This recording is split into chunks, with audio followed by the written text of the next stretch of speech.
I want to ask him how old he was when he started pucking. Oh, God. Mike Richter from the 94 team that won the Stanley Cup. Rangers. Yeah. Oh, come on right in. Why not? We say. What's up, Mike? How you doing, sir? Hey, Mike. All right. Welcome aboard. Nice. Thanks for having me, man. Take a seat. Man, the Rangers aren't going to win the Stanley Cup. How much does this suck? Oh, man. Hey. How much does this suck? Early for that kind of talk. Exactly. How much does this suck? Exactly. No, Opie, you got to getting their asses kicked. slow down. Getting their asses handed to them by the LA Kings. Rewind here. Slow down, Opie. It sucks if you're not in the final. And these guys have worked their ass off to get here, so I mean, they should be proud. And look, they've lost by just inches in these games. Oh, and yeah. it could go either way, and LA knows that. And I'm a Ranger fan. I'm a bit of a homer, but I do think they'll win Wednesday. This is a very, very good team. Sometimes it's tough to come back and play at home. There's different expectations. You see it on the power play. Right. But, look, Kings know it's not going to get over in a hurry. I don't think these guys are going to roll over and die. There's too much character on both sides. But in the end, the Kings will be hoisting the cup. Jesus. I'm not going, I'm not conceding that. Not at all. It's too bad. And then it's going to hurt a lot more next year, knowing they were in the finals and then didn't win. No. First of all, I saw the Rangers are still playing, and 28 other teams can't say that. And I tell you this, they've played really well. What do you mean, my team, the Islanders, the New York Islanders? See, you know what? That's what his problem is. I think we've seen the root of the problem. Right, exactly. We had a great chant until you guys won in '94. I know that really hurts. We had a wonderful chant that you had to ruin. How old were you when you started pucking? I grew up in Philly, about 6 years old. I was just playing older brothers, playing street hockey mostly. The Flyers then were winning Stanley Cups. They were one of the better teams in the league. Sure. So that's who you followed, and that's what you wanted to do as an athlete. Are you a Flyers fan, though? I still kind of am. I mean, I learned to hate them when I played against them. Right. Easy enough to do, but it's a great, you look at New York, Boston, Philly, there's some great sports teams there from, each of the sports, football, baseball, basketball. So, you grew up kind of bleeding their colors, and the minute you're drafted by the Rangers, that becomes your place. And I didn't realize how much I'd end up loving this place until you live here. And then you get to know the people that you assumed were, horrible and everything else. People love to hate New York because most of the people have never had experience. And then you turn your back on Philly. That's wonderful. As quick as you can. Because they're not giving you the big paycheck. No, the first time you get beer poured on your head as you're entering the stadium, you say, I actually like New York a little bit more now. Wow. As soon as you cash that check, you're like, Philly who? Never heard of them. Right. How the hell does a goalie block 35 shots on goal, 36 shots on goal like that, like Quick did last night? No, I always say whenever I won, I played a great game, and when we lost, we didn't play well. No, it's a joke. Honestly, I look at those games now, and the players are so good. They're so big. In every sport, they've gotten bigger, stronger, faster. And in hockey, I think it's the best competition you're seeing ever. And I don't think there's a position that's really improved more than goaltending. Guys are bigger and stronger and faster. And you saw how good Mike Crick was. But, I mean, Lundqvist has been on this all year. In fact, from the moment he stepped on the ice at Madison Square, 8 years ago, he's been amazing. When you see old footage of hockey games from, let's say, the 80s, mid-80s, let's say, it almost looks like a joke how different the game is now. We had training camp one year in Vermont, and guys were looking at replays as ESPN throwbacks, and they had all these classic games. And they showed Edmonton Oilers, who were the fastest team in the NHL of their time, and they're playing against the Islanders. And the Islanders had an unbelievable, tough, fast team. And we're looking at this, and it was just kind of quiet for a while. And finally, I think it was Tony Amonte, a young, brash guy from Boston, great guy. He's like, "This is horrible." He did. That's great. Going, "Wait a minute, whoa, that's our championship team." But the difference in just that decade made so much. And I would say it leapfrogged again. Go look at the '94. There's a lot of tough guys, great play. But these dudes on the ice right now. There was a time you were able to actually hold the puck for a split, a second, 2 seconds even. But now you cannot. You can't. No. I would say that. I had my son at the game last night. And just watch the decisions, and same thing with quarterback. Anything.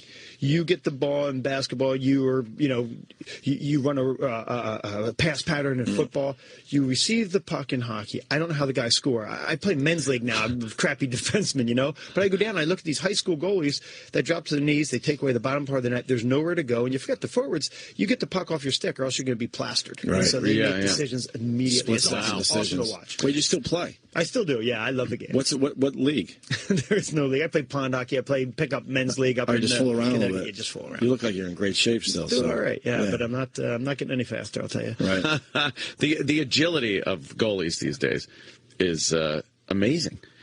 All the big guys, all that gear, and yet just laying into a complete split on the ice like that. They had some of the old time. I love the old Garden pictures and whatnot they have up there, and the Garden vision between periods. And they showed pictures of Gump Worsley, and as it goes back, I mean, I'm looking at pictures when I came in. It's old, and the players weren't as conditioned as they are now. And hockey's been of the top four sports, lagging behind, and it's not so much anymore. I mean, the Europeans come in here, the old Soviet system. These guys are well conditioned, and now everybody has to be. You'll lose your job. I must break you. I must break you. No, but if you look at the old goalies, it was always kind of like the big chunky guy that couldn't play out. All right, stick him in that, he'll fill it up. And, Billy Smith, are we talking about? Billy he had his foot in both worlds. He was a great competitor. He was an ugly player. He wasn't ugly though, and that's why I loved him so much. He loved throwing. Boy, did he! Oh man! Yeah, no problem slashing you. You got in that crease, you were getting a big glove in your face, or a stick across and he didn't care. He loved sweeping that stick back behind the net. He was a money goalie, right? I mean, he would just come through in the clutch all the time. Big drinker too. Goalies have to be. I used to caddy for him. That's how you get by. For real, I did. That's how you get by.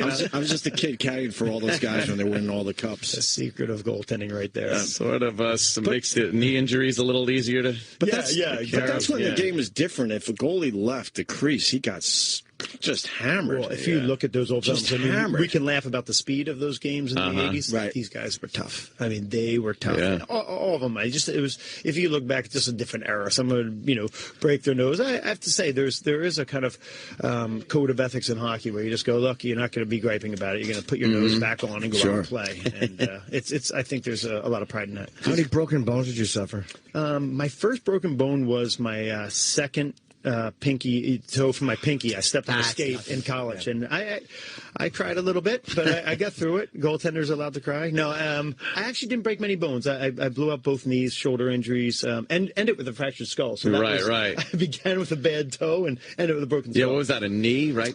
You took a knee. Took it out. It was a slap shot that originally went through my ear hole. If you can believe this, it's the craziest thing. It was my own fault. I kind of twisted a little bit on a tip shot, and I didn't watch it in, and pop, it hit me. And, wow! That was the beginning of the end. Yeah. Mm-hmm. Is that a concussion too? It was a concussion too. And how many concussions have? Yeah, I think if you ask any athlete, over the course of their career, I mean, falling out of trees as a kid, getting hit playing football and all through, I couldn't even count them. Don't know. Oh man! Any issues because of that? I could count them, but I can't remember. That's the issue. There's an issue. That's a big issue. That's why I drink it. Did you think you had more time if it wasn't for the injury? I do. I think the position of goaltending is one of experience, and if your body can hold up, big if, and which is what makes guys like Brodeur incredible. I mean, you get experience. You're better at 35 than you were at 25. But the problem is your body starts breaking down. One way or another, you're getting slower. And even the athletes that retire on their own terms, in quotes, they're not. They're slowing down. They realize, I'm not what I used to be. Wayne Gretzky had an amazing thing. He said, look, I'm still a good player in the NHL, but I can't stand comparing myself to what I was. And it's kind of depressing. If you used to score 90 goals and you're only scoring 50 now, 50 is great, but it's half of what you used to be. And you can't live with that. Just ask Steve Perry from Journey. He doesn't sound that good anymore. No, I mean, at some point you got to hang it up, and it's hard to do. How many years did you play? I played 14 here in New York. That's a pretty good run, right? It was fun. It was amazing. And it's something you do your whole life. And at one point, I think you're more ready to retire when you're younger than when you're older because you've become that thing. And I retired at 36, and all of a sudden you're like, whoa. Now what? You feel like you're 100 years old, and you are for hockey, but not for life, right? Mm-hmm. So, you got a lot.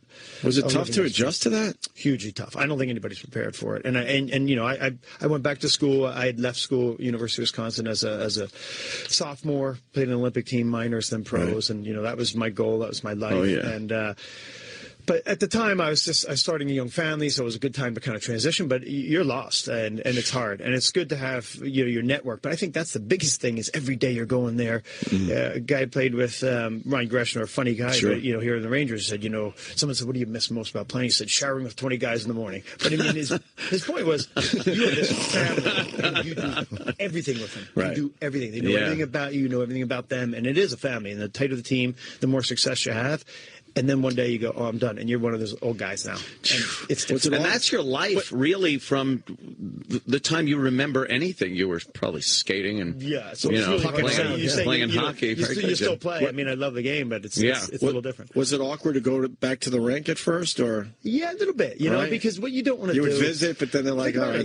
We're 20 years removed from our Stanley Cup Finals. Our time's over, and it's great to reminisce. But it's the Rangers' time now, and this is a different team, and they got different challenges, and it's their time. So you don't want to, be part of that living in the past thing. It's almost their time. Oh, no. It's almost their time. They've earned the right to be there, and it's awesome. Opie's brutal. Hey, I mean, where are the Islanders, Ope? Where are they? You can't ever apologize for being in the finals. You did something really well. But there has to be that thing, though, when you're down 3-0, even though you're there, where it's like, I'd be like, "God, this sucks." Like, we know that we're in big trouble. It's been done one time, right, where they came back and won. Someone said that, too. The momentum changes so fast. You look at the games that we played, we being the Rangers, played in L.A., right? Right. And they were so close. Those games overtime, double overtime. Right, We could be almost 3-up right now. Right? Yep. And I thought coming back here, I think a lot of people have the Rangers underrated, and I still think they kind of do. And L.A. is as great as they say they are. That's a really tough team, but the Rangers are better than I think people give them credit for. And they came so close, and you come back home, there's these expectations. Had they won last night, there'd be a lot of pressure on L.A. to win. They do not want to go back 2-2. So Rangers, I think will win tomorrow, and then you just... That's a big if there, Mike. It's a huge if. That's why you play the game. One game at a time. I think if you don't get shut out, that'll be a nice thing to take with you. Jeez, to the golf course. He's brutal, man. I don't know, man. It looks like it's approaching mid-June, and they're still playing. Hey, so they're doing your something Stanley right. Cup. He's all right. He's fine. Where are the Islanders right about now? I can't be an Islanders fan and then jump and start rooting for the Rangers. I give you all the credit in the world. It's a difficult place you find yourself in life. And I know my team sucks. I know that. Let me say something. They have major problems. They have problems, but look, the Islanders are actually a very good organization. They have a lot of talent there. I know some good people there involved in that. They have some excellent. I mean, Tavares is unbelievable. The injury was really a shame for him last year. He'll come back. He's young. That's a scary good team in the Olympics. That will change. I mean, you look at those Edmonton Oilers who end up with a dynasty. They didn't make the Stanley Cup playoffs the year before they ended up winning. So it can change, and that's a good year. Can I ask you? So I don't really play hockey or do any athletics. I pucked for a bit when I was a boy. But what makes you want to? To me, the goalie seems like the most horrifying place to be because everyone is trying to smash the puck past your face. And it's like, what makes you decide that's what I want to do? Actually, yes and no. I think you get a lot of credit, sometimes too much when the team wins. Look, when you lose, it is a team sport, and it is everybody. And I think a lot of goalies. I had two older brothers. It was a way I could end up playing with them because I wasn't strong enough or fast enough to play with guys a couple years older than me, but you can always go in net. Now you're playing against not your peers, but older guys, so it helps you develop, I think, a little bit quicker. I loved it, though. I mean, you think about this. As a young kid, what do you want to do? You want to play. And goalies didn't have to shift on and off. I was the only goalie on my team for probably the first 15 years of my life. You go in and you're in. That's it. And there's days where you stink. There's days where it's you're not getting physically hurt, but emotionally it can be disappointing to lose the game and feel like it was on you. But that's also what kind of compels you to play. It's you have the game in your hands. It's actually fun. How do you see those slap shots? That's crazy. I was thinking the same thing last night. These guys are so big now, and they're getting in front of the guys so well. And a lot of it is you watch somebody like Quick or Lundqvist who are so good about taking away they play percentages like anybody else. We know that certain percentage, 80% of the goals are scored on the lower half of the net. Take away the bottom of the net. And these guys are big. Their feet go almost post to post. It's 6 feet wide. It's crazy. Take away the middle. Last night I'm reading the paper today. Lundqvist had, I think, 3 goals were. 2 of them were tips. 1 was an attempted pass, and it went right back to the guy and slam dunked it. So 3 goals and 15 shots doesn't sound good. He played a great game. What was a tough game to play. What are the differences in the pads from when you were playing to now? How much bigger are they shorter now? Like I am, and they try to make the pads wide to cover up a lot of stuff because they stood, kind of upright. Now these guys go down, and the pads are tall, and so these guys are amazing. They, as I said, toe to toe, they're post to post, and then they close the middle. It's not easy to score. The agility is crazy, and when you watch some of the old games, and just watch these guys drop to their knees and kick one leg out. Unbelievable. And it's like, no, you don't even see anyone do that anymore. They instantly can do a ballet split. And save the rebound. I mean, these guys actually are pretty yeah. soft. When a guy's coming in shooting a puck 100 miles an hour, somehow hits their pad and drops, and they It's have no rebound. crazy. What kind of a cup are you wearing in that situation? Seriously. Titanium. I never did. It really helped me focus. Yeah, exactly. Yeah, that would. Get nicked on the helmet. You'd be praying for one in the That is an all or nothing kind of goalie. You'd be praying for one in the head. Yeah.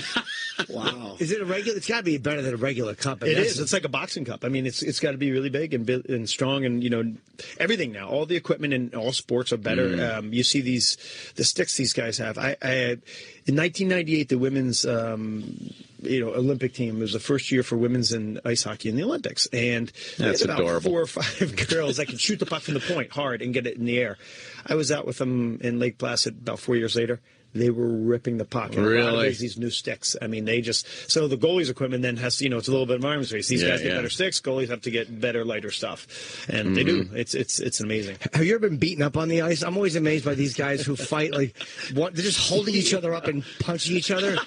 And I'm like, it's probably less scary that way because the guy's not going to kick you or he's not going to stomp you. But it's just embarrassing to be beaten up on fucking skates. No, I had when I was in Wisconsin, I had a teacher go, is that like wrestling? Is that kind of an act? Is that part of it? I'm like, yes, that? No, with the blood coming out and the tooth being lost, that actually hurts. Right. And that's another reason to play goalie, by the way. You don't really have to do your own fights. Big guys will handle that. So you can man, stay you lay a hand on the goalie, it's over, Johnny. With that, though, I got to ask you, what beef do you have with the other goalie that there's some action happening and now you have to meet him at center ice to fight the goalie? Yeah, and you see it every once in a while happen. The dumbest hilarious. thing. It really is. Two turtles going at it, Because you guys weren't bumping into each other and trash talking. And try to find a place you can punch a goalie. I mean, you got to get him in the head because everything else is covered, It's where are you going to get him? I always found that funny, especially in older hockey games where the goalies had to square off for whatever reason. And then they got to go down the ice, and it takes about 10 minutes to get there, and the ref's like, dude, the period's over. How come the goalies would square up? Because why would they the last two out? Because they were the two weakest guys in the ice. It would be bench clearing brawls, and all of a sudden you see the goalies meet at in a serious way. One way it does happen is if it's for whatever reason, your team has 5 and my team has 4, and now 2 guys are beating up 1. The goalie's kind of compelled to go in, so you're stick up for your buddy. Even it up a little and so bit. then the other goalie says that goalie going in, I kind of miss the fighting in hockey. I'll be honest with you. I mean, now you got a couple enforcers on every team that fight pretty much, and that's about it. Well, it's think about it. If you're the commissioner of the league, you are part of the game. It's a hugely passionate game, and guys lose it out there, and it's part of the kind of the raw energy of it. And fights have historically been part of it, where it's not like a premeditated thing necessarily. It's like, all right, you hit me once, hit me twice, I won you. And now it's like, poof, thumbs are off and on it goes, and it sells the game. And at the same time, a lot of people are like, well, why don't you eliminate that? So I mean, that's if you're the guy, it's a balance, and you got to. But if you're at the game when a fight happens, even the little kids are like on their chairs checking it out. Look, man, I grew up in Philadelphia, and if you weren't gonna, if they're beating you, you're gonna beat up on them. You know what I was noticing also?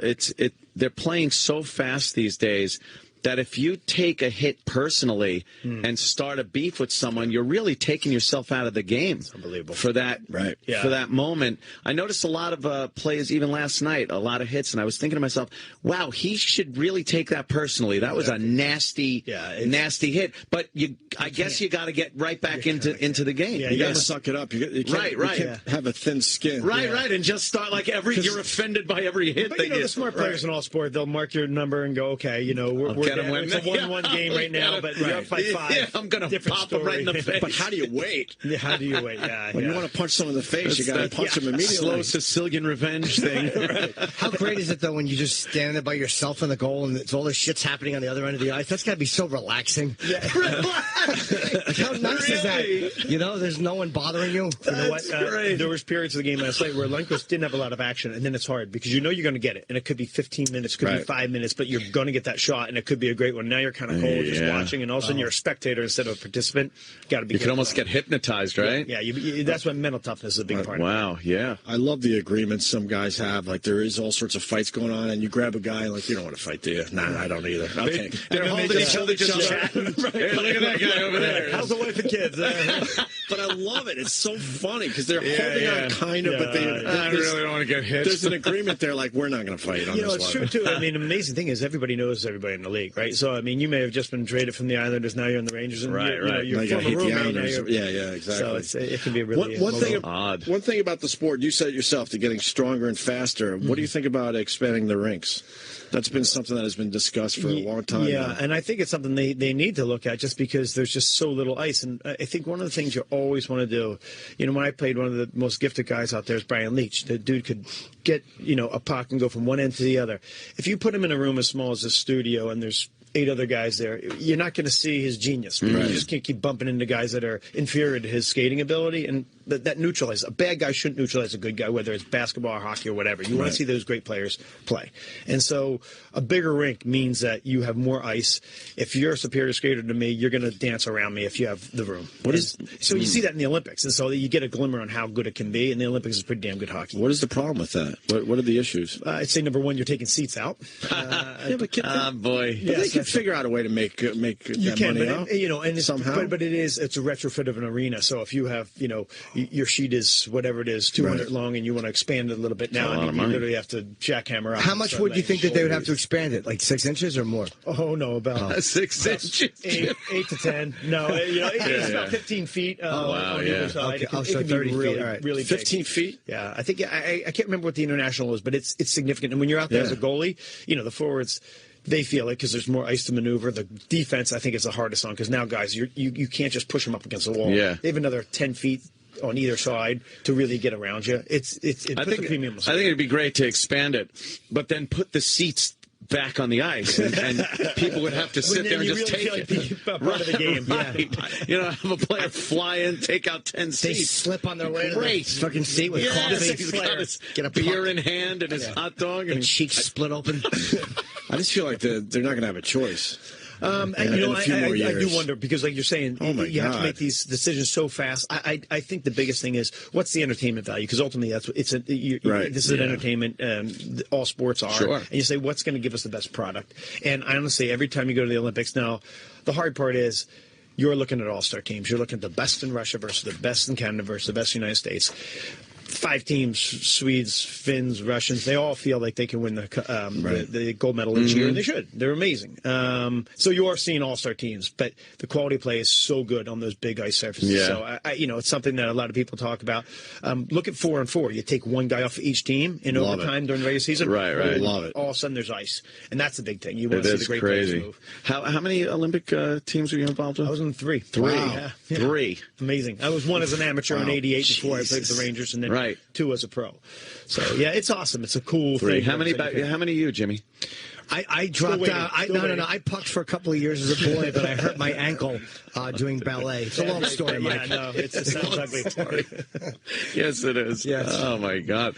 Well, what are you promoting? Let's get some business taken care of. Brandon Steiner is not here. Unfortunately, his wife Mara fell sick. So I was just going to curse him too. No, I was all morning until I actually heard there's a real excuse. So he was. His wife was quite ill, so I wish her well and him.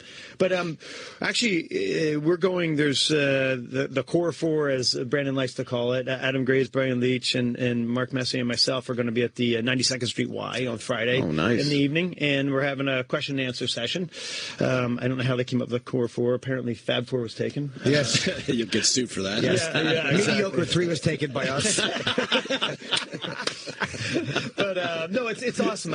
These guys are my friends, and I mean they feel like family to me. But I always learn something. You have like a relaxed atmosphere to actually have canned questions and answers, but then the people from the stands can ask, so we can mingle around. If there is a game 5, which we all know there will be, sure, it'll start a little bit earlier, so you can watch the game afterwards at 5:30. But it's at the 92nd Street Y. It'll be awesome. Well, you just casually said you went back to school. Mm-hmm. It says Richter enrolled in Yale University and received his degree in ethics. Yeah, what's politics, that? It's good. I did enroll. I was never accepted as okay. See, exactly. He applied for a job. He didn't actually. I just showed up. Wow. Yeah. I wrote NASA and asked to be an astronaut. That doesn't mean I was one. So would you go back for 4 years?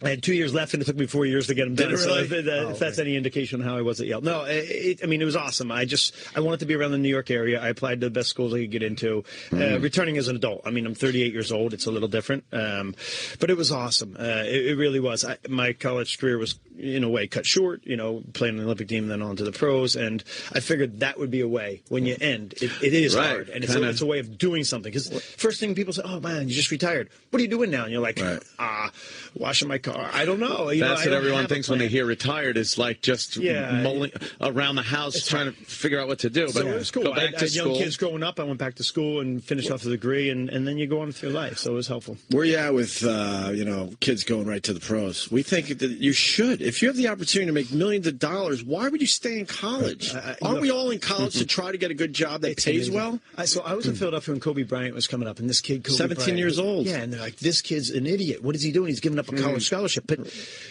I would preface this by saying there are very few of those Kobe Bryant. So when you're that kind of can't miss guy, right. I think you should. The window to play on the pros is very narrow. You don't say, I'm going to finish this degree and then maybe take a year off to travel Europe, and then I'm going to come back at 29 and try to make it's not going to happen. When that thing opens. And by the way, it doesn't just open because you're really good right now. They're looking at you and saying, hey, man, you're 18. And you're 165 pounds, and you need to put 20 pounds on and learn how to play a pro game. Like, there is actually true development that goes on. In baseball, you always saw it in the AAA and all that. In hockey, it's become that too. So you might leave college like I did and have a lot of growing to do, and I needed to go to the minors. And I mean, I was kind of disappointed. I'm like, what? I thought I was so good. And no, I mean, you have so much to learn. Get yourself down there, play a pro game.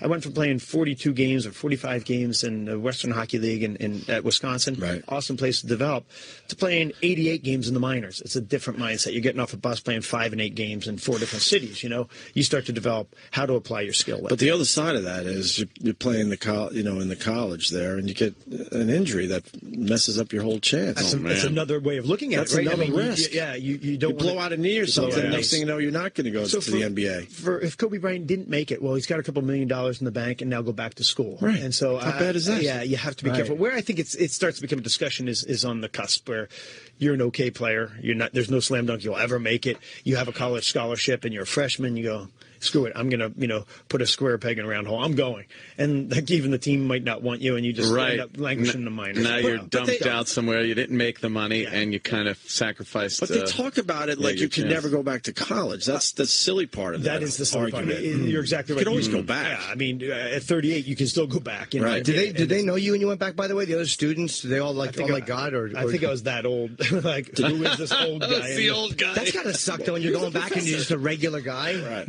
No, it was great. I mean, you either contribute or you don't in class. They treated you very, very well. So it was awesome. That's what you want. What fraternity did you pledge in? Oh, you would have worn my fucking jersey and skates into class. He was a Stanley Cup winning goalie that went back to school. He didn't do his homework. No, honestly, it is funny because you're in such a different place. Like, I'm going home to change diapers, and these guys are like, hey, party now. I'm like, oh, man, I've got a whole different life ahead of me. So, So it was great. It was awesome experience. So you just walked around campus like that, right? Yeah, actually, I volunteered. Great. I helped out with the coaching staff with the team. They had a great team there. And in fact, I mean, my brother did note as soon as I left, they became a very good team. So I said, they're just slow to get my you loosened it up for them. And your number's retired, right? It is, yeah. It's at the Guard. Wow. The Rangers don't retire a lot of numbers. They didn't for a while, and then they seemed like they finally started catching up a little bit. But for most of the time, they did.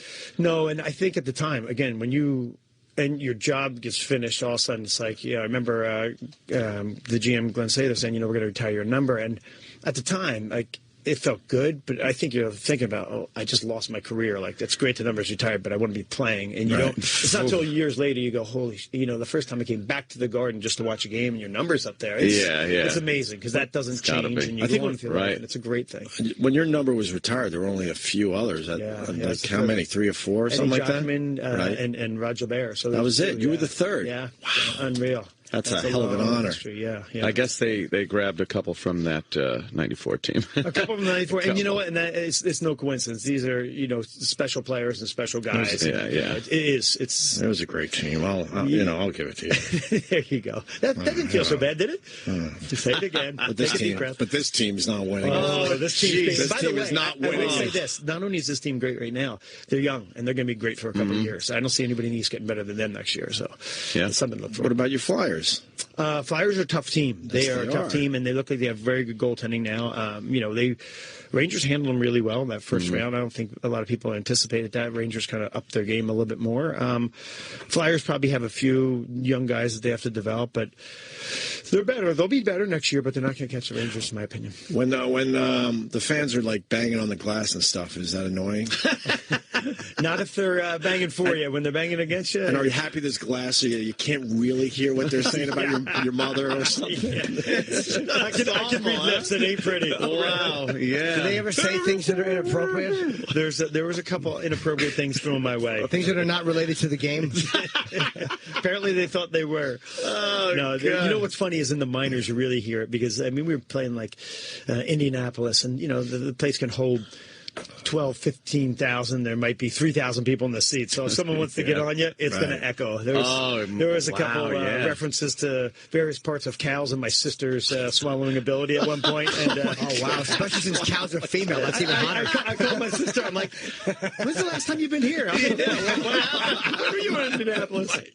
Like Richter. All right, man. That's good. Can you tell the Rangers fans to leave Dennis Potvin alone? It's enough already. Wow. Enough already. For a year. Enough already. He's been retired for, 25 years now? I think Dennis has some thick skin. Actually, it's a sign. He has to. It's a sign of respect, though, isn't it? Right? They usually don't get on the guy who's no good. And Dennis was an amazing player. And, I think it's really cool. The Ranger fans have that long memory and they have a great history. So, do the players feel it when you guys play the Islanders? The Rangers-Islanders games are just so much fun. They are so much fun. Fights in the stands, and the I think chants. people who don't experience are like, all right, that's the hype on TV and radio, right? Right. It's not. Guys come and trade at the team like, I heard about this and I didn't really get it. Oh, my God.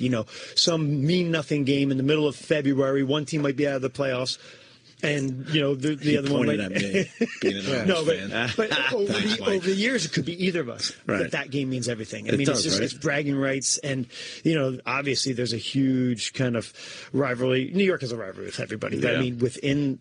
how many miles away are you? Same thing with Jersey, that Long Island Railroad would be just alight with people yelling at each other. You go to Long Island, there's plenty of Ranger fans there, and there's plenty of Islander fans there, so it is just like... What do you mean plenty? Sometimes there's more Rangers fans at Nassau Coliseum. The Ranger fans do kind of invade. Frustrating, that's a little frustrating. Well, if they go to the Barclays Center, that may change, right? I don't know if it's going to have the same vibe. I don't know if it will either. Right? It's a different feel. But it might be a new start, too, Well, we need to do something. That Coliseum that Nassau Coliseum is just a disaster. It's an older place, and it's a tough place to play. But I tell you, that's a pretty damn good young team they have. Yeah. Hey, this guy needs to talk to you. Chris in Hoboken.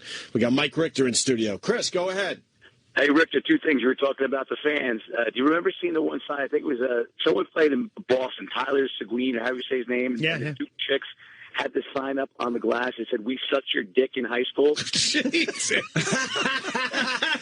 I don't think that got a lot of airtime on NBC. I didn't see it. Unless you're live, you probably missed that one. But no, it's that might have been across the line a little. How great is that? Google that. It came up. The reason I called you is I just wanted to say I've been at a lot of sporting events. The greatest sporting event I was ever at in my entire life, and I was at the Matteau game. My dad and I sat at Game 7 against Vancouver, and it was the greatest father-son moment. So I just wanted to personally thank you, and I appreciate you guys giving me the chance to do it with Mike Richter. That's very cool. Thanks, man. Sure, well, honestly, it goes both ways. Mess is always kind of. I thought it was cool when he got the Stanley Cup. He went right over to the fans, and let them touch it and all, because I think that's when it kind of clicks in a lot of players' mind. Holy smokes, I'm representing the city here, So it goes both ways. The players, thank the fans. It's amazing. There's another call. Paul from the Bronx. Paul. Yeah, hey, guys. Hey. Mike, I just wanted to ask you, I know sometimes it seems like the fans are more enthusiastic about the game than the players, and when you have a rivalry like the Rangers and Islanders, they play differently, and when you're in the playoffs, they play differently. It seems like they should be playing every game that hard and that, serious. Can I answer that question, Mike? Yes, in the back row. Yeah, go ahead. I think they have to pace themselves. It's a brutal sport. They do have to pace themselves to a degree. I mean, honestly, though, it used to be in hockey, you'd say, oh, man, 16 teams make the playoffs. This is, you're going to be a short end. Not now. Great teams don't make it. And the Islanders were not a bad team, and they didn't make it this year. So you have to fight down. And look, the Rangers were a couple points out, too, right? And they're in the final. So I think you have to kind of claw and scratch your way there. I just think you're right, though. 82 games, there's fatigue that sets in. There's guys that are injured that are still in the lineup, but you don't see that necessarily in the stats, but they're kind of working through an injury. But I think kind of everything stops when you do play those rivalries, and that's a good thing because you need the year is pretty damn intense, even the regular season, but it's punctuated by those special games, and those things are always Imagine if some of these sports cut down their games. We were talking about baseball, 162 games in the year 2014. Yeah. It doesn't make sense anymore. You bring up a really good point, though. Look, if I'm the commissioner, I want there to be 200 games because you're selling a product, right? Of course. But at the same time, the Players Association with football were saying, these guys they're having a hard time walking by the end of the year. Let's cut down the number of games. The intensity would go way up. Cut it down to 5 games, charge $1 million a ticket. Absolutely. People say, Jim, you're an asshole, but I don't think so. That's for other reasons. You might be right. But those shortened seasons, if you're coming back from a strike or whatever, every game it's completely a completely different feel. Yeah, it is, and it's a little bit of a game of attrition. Like you look at even the Stanley Cup playoffs. I mean, coming into this, the Rangers had played 20 games, and LA had played 21 in every one of those games. There's a lot of overtime. They were all intense. They were exhausted mentally, physically, and they just keep going and going and going. So, by the end of this, if this one goes 7 games, that could be 28 games. That's it's more than a third of a season. That's a lot of hockey to play. And Mess said that. A couple of years, they were in the finals, maybe 4 to 5 years. It starts to take a toll. That's almost like another year or two season. Right. In your life. Yeah, So, yeah. and it's the intense At least kind. a season. Yeah. Do you develop a dislike for sports writers? I mean, I'm wondering because it's sometimes they're legit in their criticism, and other times, honestly, and I think you look at the older guys, they know the sports writers have a job to do, and sometimes they're going to be saying you stunk today, and deep down, you did. They're not. I don't think there's too many times people say you stink when you just didn't, but it's never good to hear or read. And they have a job to do, and so it's not always going to be pretty. And their job is they're not paid to make you happy. And Are you happy there wasn't a Twitter and Facebook back? It's actually it is different, man. It's an easy way to get into trouble, but also these guys also have a way of communicating with their fans in a pretty cool way. So you got to be careful, obviously. I think everybody jumps on that and just says, how can we? Again, we're selling a product. Whether you're a team, a league, or an individual player, you're pushing a product. And but now everyone has a voice. I know. Instead of just the sports writers, now just some guy can sit there and go, "You sucked last night," and you got to read that and be like, "Oh man!" And it's hard not to take that because you read 10 columns or 10 blurbs about yourself, and 2 guys saying you're the worst players ever, walked the face of the earth. I don't know if 10% of the people out there think it, but 10% of the people just read did. So you get a little bit of a skewed perspective. Yeah. I know Terry Bradshaw and older players like that. They used to say they never would read the press. Right. They're either giving you too much credit or too little. You know if you're a good player, you know what you should be doing, and you should have a higher standard. Now you can't really stay away from it though. No, it's everywhere. It's right in your face. How can you not read it though? Or it's like they probably just didn't want to give the sports writers the satisfaction of knowing that they were reading it. What is your name? I've never. No, you know what? You have a relationship with the guys, and they have a job to do, and you understand that. And for the most part, honestly, there's a lot of respect going both ways. For the most part, we're being told you got to catch a train. Oh man, I have to catch a train. I'm gonna go to the Y right now and just wait because it's such a good event. No, it's going to be a great thing, and we actually have a good friend that's part of the Ranger organization that we're doing a signing up in Westchester on Saturday. Matty Locken, a good friend of ours, has cancer, and we're doing a little bit of a fundraiser for him. But the Y on Friday night is going to be a blast. So the Core 4. Yeah, Core 4 and Stein, just call Steiner Sports. Do we have a number here? We should have a number. Yeah. Steiner Sports. We can go to number. SteinerSports.com for tickets. Go on there. It's going to be a cool thing. And it's a celebration of the Rangers' 94 Stanley Cup championship. Oh, he's involved with the whole 92nd Street Y thing. Yeah, he's awesome. He does so much charity work. It's great. Yeah. Hey, I got to ask you one more thing, though. Sure. When the other team pulls their goalie, how much are you was thinking, I'd like to score? It's you get the puck in your stick and you say, not only do I want to score, but I really wish I had a better wrist shot because right now All I'm doing is setting them up if I try for this thing. Yeah. Oh, that's why, so few have done it. It's not as easy as it looks, Have you especially ever? with a goalie with all that stuff. I've gone for it, but no. I've never But you are thinking, like, I could do that. when you have a 2-goal lead, Right. you can give one up. Yeah, There's 60 seconds left to go in a game. It's like green light. But I'm without gonna the go for 2-goal lead, you're when going it's to the a side. 1-goal lead, it's like stick in there. Yeah. Stay in the net, hero. Get it over there.